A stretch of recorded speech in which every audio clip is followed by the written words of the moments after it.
Thank you, Jehovah, for this beautiful day. Welcome back to Gigi's Garden. I want to show you guys just a little bit of the progress that's going on in the garden. I'm kind of excited about it, and I'm okay with it too. So I got the cauliflowers, kale, and broccoli. They're doing pretty good. But I've also taken the liberty to plant a whole bunch of comfrey, just dotting it around the property because I want to grow more comfrey to give to the chickens to start feeding the chickens comfrey. So I'm also making a comfrey tea, and if you know, you know. This stuff is stinky. Comfrey stink when you soak it, but it's going to help out with these plants. That these tomatoes, they all have different diseases. And this one too. So I topped them all, and I'm waiting for the tops to grow back, but they're still growing back like that. So what I'm going to do with these, I'm going to dump this dirt out. I'm not going to waste it. I am going to dump that dirt out because I believe it's contaminated. Because every time I plant a tomato in this dirt that I bought, they turn out like this. So, and even the plants, like I made this bed with it back here in the back, and nothing is really thriving. Although those beets are just now trying to grow, but nothing is thriving in this bed. I got a couple sunflowers in there, a bunch of sunflowers in there. I planted in that little bare spot right there. I done planted beans, I planted flowers, and nothing has come up in that spot. So what I'm going to do is cover it with cardboard. I got all kind of mushrooms growing up in there, which means it's trying to improve itself. But I'm going to cover it with cardboard, and I'm going to cover it with some good dirt. I have a bunch of Daddy Pete's over here.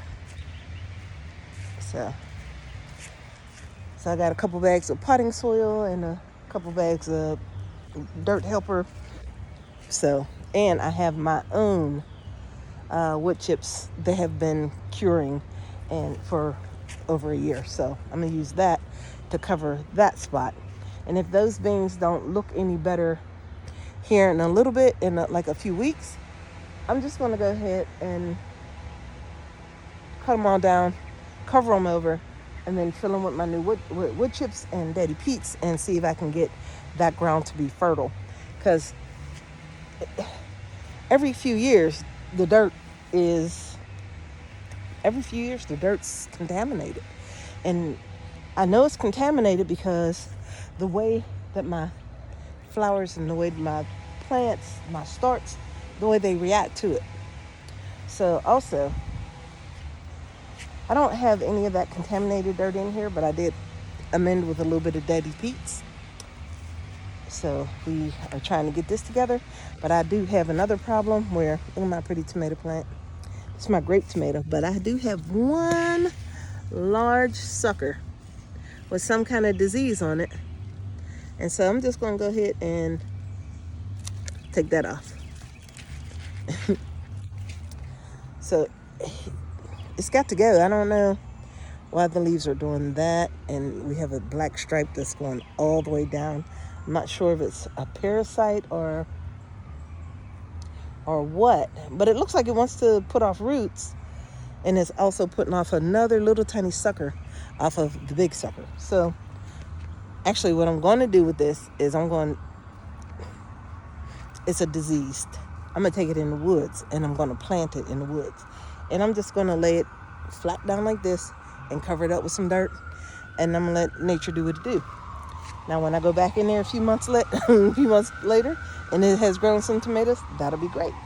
But until then, I'm getting it away from my garden, because you don't want your diseased tomatoes to be in your garden. And when you're cutting off the diseased leaves, get rid of them. Don't put them in your compost. I don't put them in my compost tea. You know what I do with them? They love tomato leaves, so I feed them to them. And so that way they're not reintroduced back into your system here. So that's what we're doing. We got a bunch of sunflowers coming up here, and all these tomatoes sunflowers, some mint. All the tomatoes in this bed are volunteers. So these are Angie's cherry tomatoes. They're mine. Them is my cherry tomatoes because I've been growing them cherry tomatoes. I planted them one time about 4 years ago. Now they still coming up. So them is mine. Them is Angie's cherries. And that's what I'm going to rename them as.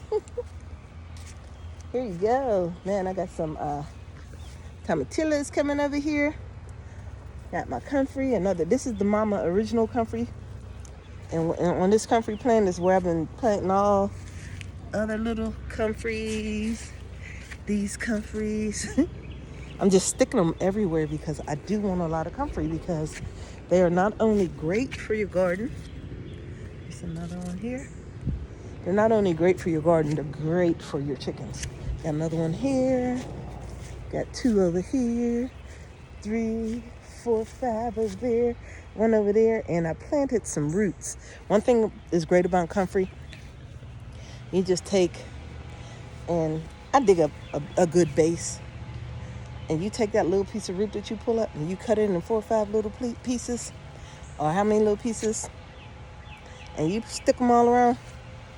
Give them a couple months. They'll show up. They will show up in a couple months. Just give them some time. Comfrey is beneficial. It pulls the nutrients back into your soil, nitrogen into your soil, so which is good for these here. Oh, this sunflower, volunteer. Only from last year. It just came up one day. So now I have a few more peppers. Got about 9 peppers and 7, 8 cabbage left to plant.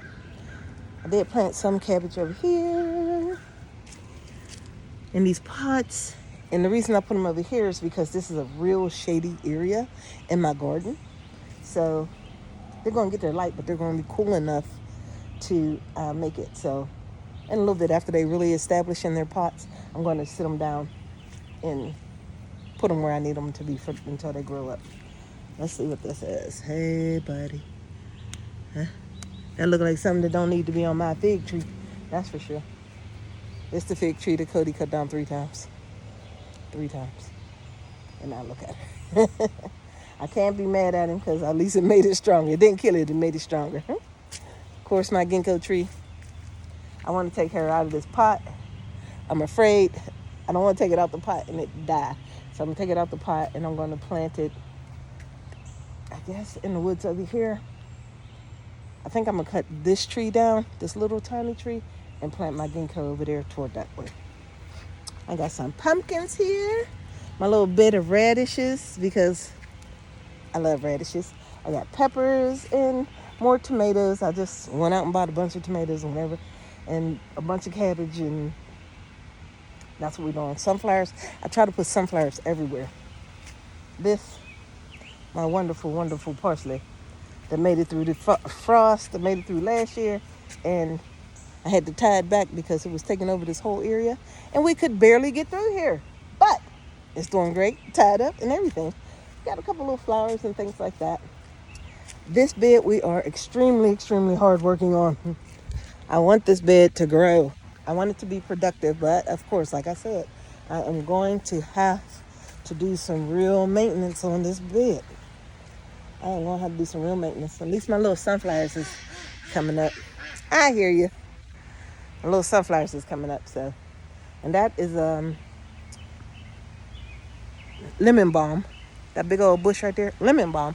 It just grows here. It just grows in my yard, and it grows in various places. So I'm excited about that. I just let it grow, and that's its spot. So there you go. You know, of course, gotta have you a couple little flowers. I got me a nice rosemary coming up here, of course. And now this poor little piece of tomato plant was that was a sucker, and it looks like I got a tomato hornworm that's eating on it. I can't find the hornworm. I can't find it. I don't know. Maybe somebody came in here and ate it. But I'm looking at the little tomato plants next to it, the little volunteers next to it. Nothing on them at all. So None of my other tomatoes have any kind of damage on them. None of them. So what's funny is these are little grape tomatoes that I got from the store. I just bit it and squirted it in there. Squirted the seeds in there. Boom, here you go. Punch of grape tomatoes. I planted okra, and then I planted okra, then I replanted okra. And look at that little tiny thing over there. That's mullein, and that's ginger. And this is my tea. What is it called? Something tea. Now I feel like a nut because I can't remember what it is. But I also see that somebody, oh no, look at it. I just stepped in that. Somebody knocked off some of my blueberries. So here you go. I'm still trying to remember the name of this. Lord, I got lemongrass. When you make tea out of it, it's lemongrass. Blueberries coming. They're loaded this year, so I'm pretty happy about that. My beautiful, beautiful beauty bush is growing like something crazy. And also my elderberries. Here we go. There you go. All that is elderberry. All of it. So we are going to have a ton of elderberry this year. And I am going to get them before the birds do. I promise. I'm going to get them before the birds do, because the birds tore me up last year. I'm still using old elderberries. But I got to make some new stuff because we're still using old ones. So that's a brief tour. Oh, I didn't show y'all these. These are yellow neck squash, and crook neck squash, and zucchinis. So they're perking up pretty good. And that's that one lone mustard. It comes back every single year.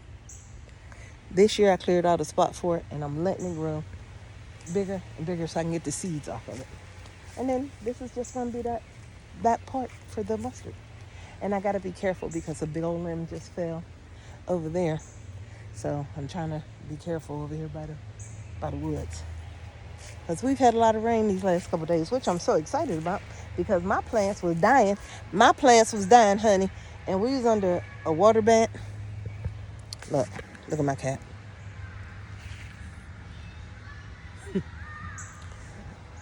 Hope you can see it. Oh, and I got some elderberry growing back there, but I got a ton of sunchoke growing right there. So we're going to just let it grow. Thank you, Jehovah, for letting it grow. That's what we're doing in our garden. I'm about to put the rest of this stuff out, and I'm about to get my hot self on in the house. Because it is 900 degrees out here, and it's humid. So there we go. We're just watching it. We're just watching it grow. We're just watching it grow. Just like that scripture. God's the one to make it grow. You can plant. Somebody else can water. But God's going to make it grow.